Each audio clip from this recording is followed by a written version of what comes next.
Culture pour les jeunes, c'est hyper important pour l'avenir. Non, c'est très important ce qui se passe au Grand Bornand depuis 31 éditions.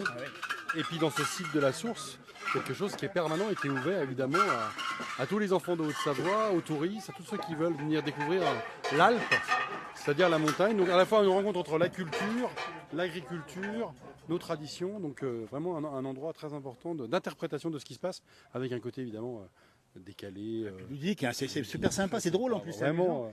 C'est toujours surprenant. À chaque fois que je viens là, il y a toujours un truc qui me surprend. Pourtant, on n'est plus des enfants, nous. Hein. Bon, mais faut qu'on le reste un peu. Il faut le rester. Il a Bien bien sûr. raison.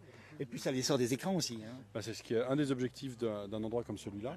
Et puis faire connaître aussi, je parlais des enfants de Haute-Savoie, beaucoup sont des enfants de la ville, des urbains, et donc de manière totalement sécurisée, avec des jeux intelligents, une capacité à proposer quelque chose qui est innovant. Voilà, c'est une réussite. D'ailleurs, dimension européenne, c'est ça hein. Oui, un projet Alcotra avec nos amis italiens de Morgex, qui ont un parc autour de la lecture.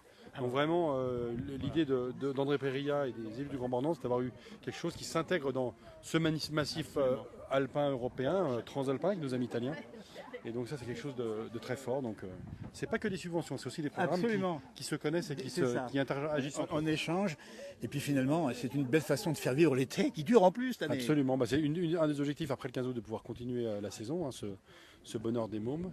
Et puis cette visite de la ministre, c'est la première fois qu'une ministre de la Culture en fonction vient sur le festival au bonheur des mômes. Donc c'est une reconnaissance supplémentaire à un festival qui est maintenant reconnu au niveau national et international comme un très grand festival autour de l'enfance et puis avec une très grande bienveillance à l'égard de ce que sont les enfants et de la personnalité des enfants. Absolument. C'est quelque chose d'important. C'est ça au fond, il faut bien en penser comme ça que maintenant les enfants, il faut passer par ces moments-là pour qu'ils soient demain dans un monde peut-être meilleur aussi. Hein.